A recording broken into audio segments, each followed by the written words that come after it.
Nós estamos recebendo aqui no estúdio da Rádio Independente o médico pediatra João Paulo Wein, o médico que atende crianças, que atende adolescente, para a gente falar sobre essa questão de vacinas para menores de 18 anos, que tem dado o que falar. E nos últimos dias, há alguns posicionamentos, porque no primeiro momento se começou já, muitos estados aqui do Brasil já estão fazendo a vacina em adolescentes sem comorbidades há mais tempo, porque aqueles que têm comorbidades já estão sendo vacinados, e aí é praticamente unânime, né, a decisão, mas a questão é, adolescentes que não têm comorbidades, devem se vacinar ou não?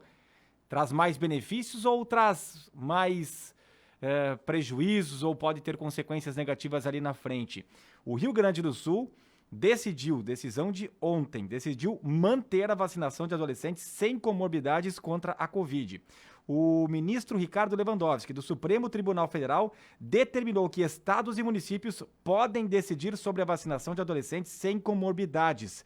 E a Pfizer anunciou na última segunda-feira que a vacina contra a Covid-19 é segura para crianças entre 5 e 11 anos. E a gente está discutindo no primeiro momento aqui no Brasil de 5 a 12, não, de 12 a 17. 12 a 17. Então vejam bem, a Pfizer já está dizendo que a vacina é segura até para crianças mais novas.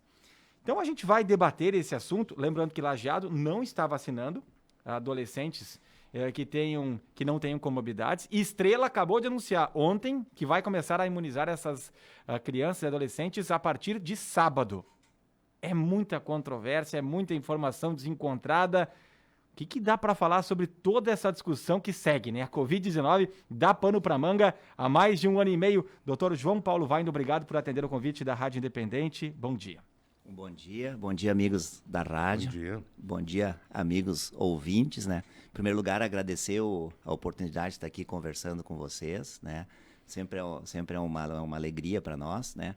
Apesar de, como tu mesmo falaste, né, o tema ser extremamente polêmico, né, cheio de incertezas, né, e muitas dúvidas, né? Então, no momento de dúvida, o que a gente vai ter que fazer? A gente vai ter que pesquisar, tem que procurar, né, e seguir as orientações, né, principalmente nós na pediatria dos nossos colegiados, a Sociedade Brasileira de Pediatria, a Sociedade Brasileira de Imunizações, né, com relação à recomendação da vacinação, tá?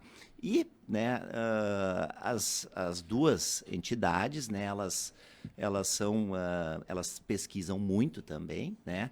E a opinião delas então isso é uma opinião que veio ontem, né? Elas recomendam a vacina, tá? Então existe uma recomendação de se fazer a vacina.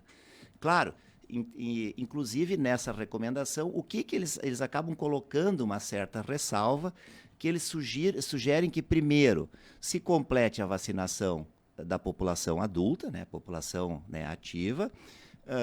Outra recomendação, primeiro completar todo o esquema de vacinação para aqueles grupos de risco na pediatria. Então, a gente tem vários grupos de risco na pediatria, são pacientes que têm doenças crônicas, a própria criança obesa, o adolescente obeso, ele acaba sendo um paciente de risco, né? Então, e aí a recomendação é que se libere a vacinação para adolescentes de 12 a 18 anos a partir do momento que se completar essas outras etapas. Tá? Então essa é a recomendação atual. Tá? Mas por que existe toda essa polêmica?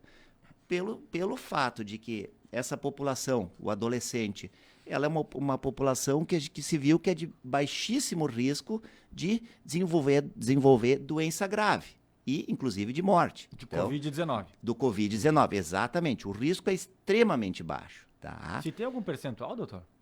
Tem. O percentual que se trabalha hoje é de 0,080%.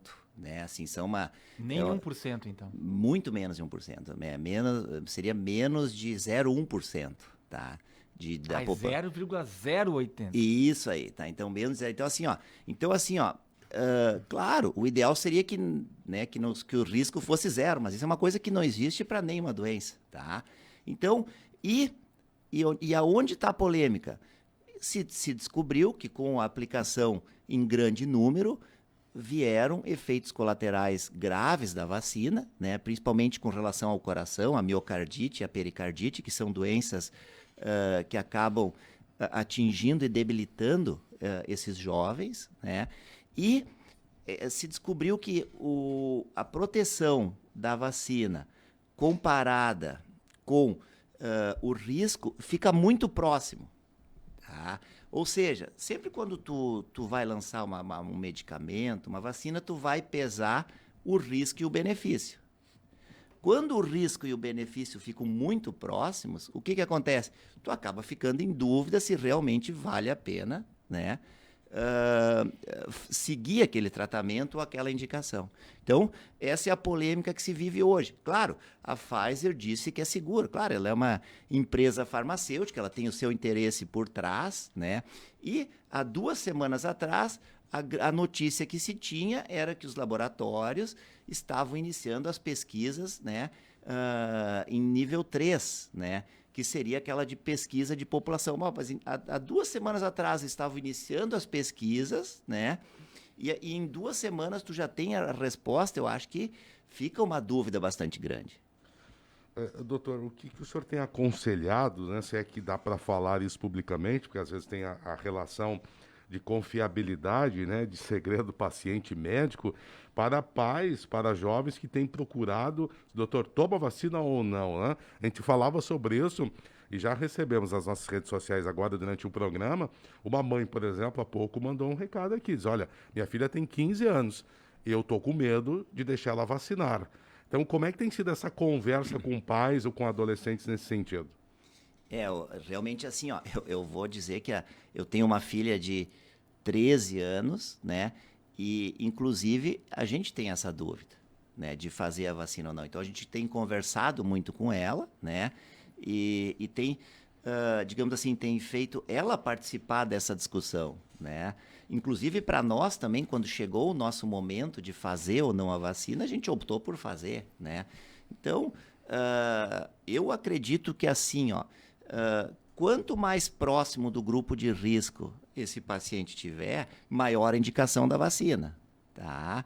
Então, hoje, né, seguindo as recomendações da Sociedade de Pediatria e da Sociedade Brasileira de Imunização, né, nós, né, recomendamos fazer a vacina, tá? Mas, realmente, eu acho que principalmente nessa faixa de população, eu acho que a primeira coisa assim, ó, não se pode obrigar a fazer essa vacina. Eu acho que essa é a grande questão, tá? Eu acho que fica livre para as famílias decidirem, e quanto mais embasamento científico a gente tiver com relação ao benefício da vacina e diminuição de risco, maior vai ser a indicação dessa vacina. Tá? Eu até achei que quando o doutor estava falando antes, ele diria que não seria recomendado. Então, para ver como é tênue, é complicado, né? Muito, porque tu tá numa linha muito tênue, tá? E quando o senhor fala ali que é 0,08% de chance de contaminação da Covid nesse público? Peraí, não é contaminação, desculpa, é desenvolver doença grave. Desenvolver doença grave. Tanto é que assim, ó, qual é o grande objetivo da vacina nesse momento? Evitar o avanço da doença. Gravidade. Isso, a doença grave. Tá. Claro, por outro lado, também a gente quer evitar a disseminação da doença. Quanto maior o número de vacinados, né, menor a chance de tu difundir de espalhar a doença, no caso. E essas outras doenças, miocardite, enfim, que o senhor falou, também é mais ou menos nesse percentual? Nesse percentual.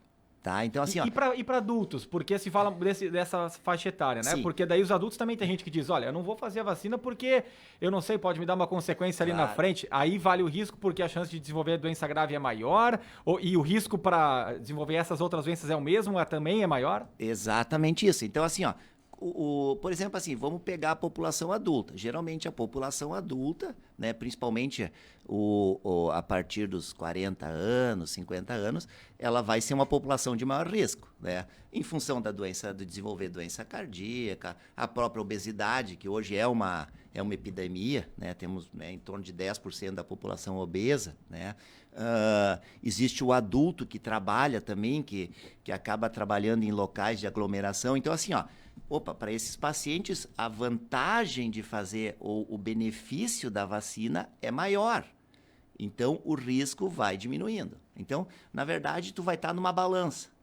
Quanto mais a balança pesar para o lado do benefício da vacina, né, maior a indicação. E quanto mais a balança pesar para o lado do risco, né, maior digamos assim, a contraindicação da vacina. Né? Então, assim, ó, e hoje, na verdade, essa balança ela está muito equilibrada. Né? O risco da doença equilibrada para a população pediátrica, né, e para os adolescentes. Né? Então, isso tem que ser bem claro. Tá? Então, esse equilíbrio entre risco e benefício está muito próximo. Né? Outra indicação da vacina para criança e adolescente seria para evitar a disseminação do vírus. Né? Olha, nós já estamos aqui há 4 meses com o retorno escolar, né? E o que está se comprovando com isso? Que a criança e o adolescente ele é um baixo transmissor do vírus também. Né? Então, né, nós estamos aqui, o que a gente observa agora? As doenças, os vírus do inverno estão circulando, né? Então, cheio de crianças nas escolinhas com resfriado, as bronquiolites, as outras doenças virais apareceram e o coronavírus não está circulando nas escolas. Né? Que coisa incrível isso. Né?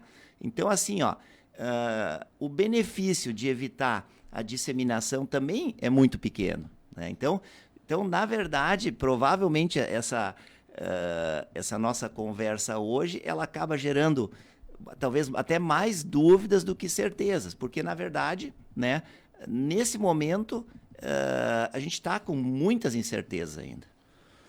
Doutor João Paulo Weiand, a gente fala da vacina da Pfizer, né, que estaria liberando, né, ou dizendo que ela é segura para os adolescentes. Por que outras vacinas que estão no mercado, por exemplo, aqui no Brasil, AstraZeneca, Coronavac, da Janssen, elas não foram testadas ainda nesse grupo, nessa faixa etária, ou elas não fazem questão de vacinar crianças e adolescentes? O que o senhor tem acompanhado nesse sentido? O que a gente sabe, por exemplo, assim, qual seria a vacina mais segura para os adolescentes e para as crianças? Seria a Coronavac. Né? Por quê? Porque ela é uma vacina feita com vírus atenuado, tá? Então, a tecnologia de produzir essa vacina ela já é bem conhecida, bem estudada, é a que tem menor riscos, né? Menores efeitos colaterais, né? Só que, por outro lado, a gente sabe que a Coronavac, a eficácia dela é muito baixa em termos de proteção, né? Tanto é que, em função disso, está se recomendando a terceira dose, as doses de reforço, tá? As outras vacinas, todas elas ainda estão em estudo, tá? São vacinas que ainda estão em estudo, aqueles estudos que, a nível de população, eles foram iniciados há pouco tempo para a população pediátrica e para adolescentes, né? Então, provavelmente, em função disso, é que essas vacinas ainda não estão sendo liberadas para a população pediátrica e os adolescentes. Na live, Nair Tessman, doutor João Paulo, sempre tirando nossas dúvidas, sou muito grata a ele, que sempre foi um excelente médico, nunca mediu esforços para atender nosso filho. A Cleusa Esteves, jovens devem se vacinar sim, porque quando no início obrigavam os idosos a tomar, ainda mais a Coronavac, os jovens têm imunidade bem forte. Outro que diz aqui, não concordo... tem criança e adolescente com Covid. Meu neto tem 12 anos, ele quer fazer a vacina. Se a Anvisa autoriza, é porque é confiável. A Lorena, que manda um recado aqui pra gente. Tudo que estamos falando diz respeito a 12 a 17 anos, né? Ou também já está se orientando a 5 a 11, como foi essa divulgação ontem da Pfizer, doutor? Não. Por enquanto é a população, são os adolescentes, né? 12 a 17 anos, exatamente. Tá, então... Quando as pessoas vão ao seu consultório, elas saem definidas ou elas pensam até talvez daquilo que o senhor está falando? Eu acho que eu vou esperar mais um pouco. Não digo que não vá vacinar meu filho dali na frente, mas como tem essa incerteza, prefiro esperar. Tem isso ou o pessoal já sai decidido ou muitos já vão até decididos? Não, assim, ó, na verdade, a gente acaba vendo todos os tipos, assim. Então, muitas vezes, os pacientes... é um paciente que já acompanha desde pequeno, eles vão tentar tirar essa dúvida. E a nossa função, o que é? É tentar clarear, assim, no sentido de... digamos assim, de dar uma certa luz para os pacientes, né? E que a partir daí eles tomem a sua decisão, tá? Então, acho que, na verdade, esse é o nosso, digamos assim, o nosso trabalho, a nossa função como profissionais da saúde, tá? Então, isso também serve para qualquer vacina, né? Inclusive, a gente acaba vendo que, em função de toda essa polêmica, acabam diminuindo a própria vacinação de vacinas que já são vacinas consagradas, que têm uma função extremamente importante, e a gente acaba atingindo baixos níveis de vacinação em função dessas polêmicas também, né? Então, por quê? Porque, claro, todas as vacinas vão ter um certo risco, alguns efeitos colaterais. Mas, como eu falei desde o início, quando o benefício de uma vacina for muito maior do que o risco, essa vacina tem que ser feita sempre. Tem uma outra questão que é importante aqui, que um avô que liga pra gente, não quer se identificar no ar, mas ele disse que a neta de 12 anos teve coronavírus e passou para outros familiares. Então, não é a questão da própria criança em si. Inclusive, essa avó precisou ser internada na UTI. Por isso que é a favor da vacinação de adolescentes e jovens. Tem esse lado também, né, doutor? Claro, exatamente. Então, eu digo, olha, ó, isso quando tu tem uma situação dessas, por exemplo, assim, ó, tu tem um familiar que é grupo de risco. Daqui a pouco não precisa ser a avó, pode ser o próprio pai, alguém. E essa criança, esse adolescente, ele vai participar de grupos, né, onde tem aglomeração, que a própria escola, apesar de todos os cuidados, acaba tendo uma aglomeração, né? Eu acho que esse é o adolescente que tem que ser vacinado. Então, por isso que eu digo, tu vai pesando os riscos e benefícios, tá? Então, assim, ó, existe, como a própria sociedade disse, existe uma recomendação de se fazer a vacina, tá? E quanto mais, por exemplo, assim, ó, esse exemplo é o mais claro. O avô, né, o adolescente acabou levando o vírus, né, que é o que a gente acha que aconteceu, né, para casa. Olha, mas assim, ó, mesmo, por exemplo, assim, ó, olha o que eu vou dizer agora, mesmo fazendo a vacina, né, ainda existe o risco de transmitir o vírus. Tanto é que todos os vacinados, hoje ainda existe a recomendação de se usar máscara, de se evitar aglomeração, o uso do álcool gel, né? Por quê? Porque mesmo vacinado, ainda existe o risco de se transmitir o vírus. Doutor João Paulo, nós estamos fechando o inverno hoje, né? Começando a primavera. Neste período agora do inverno, como foi justamente o atendimento, né, do senhor lá de pacientes com doenças relacionadas a questões gripais, por exemplo, e que muitos lhe procuraram, talvez pensando que pudesse ser coronavírus, né? Como é que foi esse período, que é um período que tem maior incidência de doenças, de questões gripais? Excelente pergunta, porque assim, ó, realmente nós experimentamos esse ano uma certa volta à normalidade, né? Com as creches funcionando, né, as crianças, os bebês voltando para as creches, as crianças maiores voltando para o colégio, e com isso, né, ocorreu o quê? Uma circulação maior dos vírus respiratórios, né, que eram os vírus comuns nos anos anteriores, né?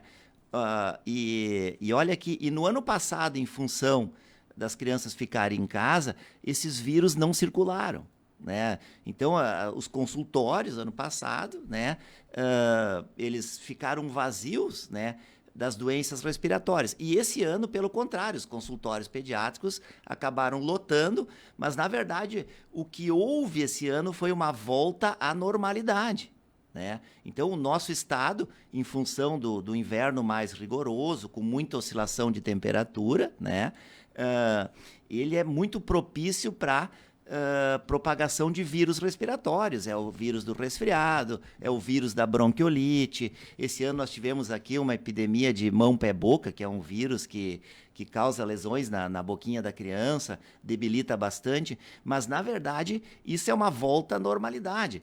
E a criança, entrando em contato com esses vírus, ela também acaba desenvolvendo uma certa imunidade, né? Então, eu diria que esse ano foi o ano da volta à normalidade. E uma das coisas que descobriu, que eu achei extremamente interessante, que aquela criança que está encatarradinha, que está com muita secreção no nariz, que essa secreção que a criança tem no nariz, o nariz correndo, ela é protetora para o coronavírus, né? Então, o corona ele não consegue ultrapassar essa barreira protetora do organismo. Então, alguns vírus respiratórios, o próprio rinovírus, ele acaba sendo um vírus protetor para o coronavírus, né? Então, assim, ó, a gente teve a circulação de vários vírus respiratórios que são próprios desse período do ano, mas na verdade a gente não teve a circulação do coronavírus na população infantil. Doutor João Paulo, para fecharmos bem rapidinho aqui, até para atender a ouvinte, que ela já mandou até mensagem outro dia aqui perguntando sobre isso. Maria Simone do bairro Moinhos, de Lajeado. A filha dela tem 16 anos e tem pedra na vesícula. Pode fazer a vacina?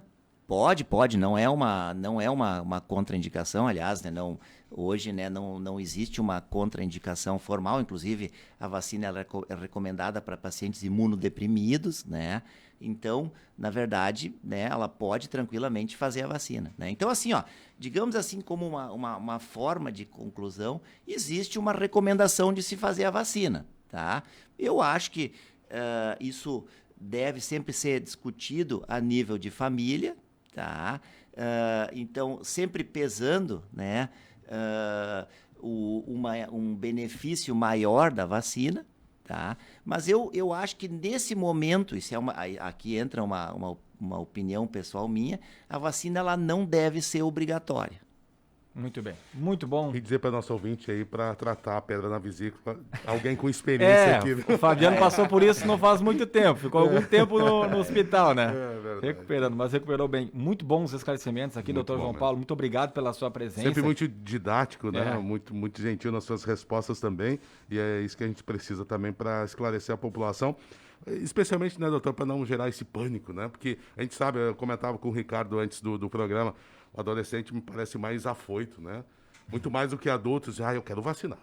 É modinha, né? Postar foto, inclusive, na internet. É. Tem isso também. Mas então, assim, como uma mensagem final, eu acho que, então, assim, ó, vamos ouvir os nossos adolescentes, né? Então, olha, aquele adolescente que quer vacinar, eu acho que ele tem que ter todo o apoio da família e talvez até a família ir junto com ele lá para fazer a sua vacina daí. Então, eu acho que é como, né, o adolescente, ele é um gerador de opinião, né? Então, assim, ó, vamos ouvir esse adolescente e vamos dar força para ele, né, na sua decisão. Muito obrigado. Médico pediatra João Paulo Vaient conversando conosco aqui no Panorama 95. Vem a Independente Notícias daqui a pouco.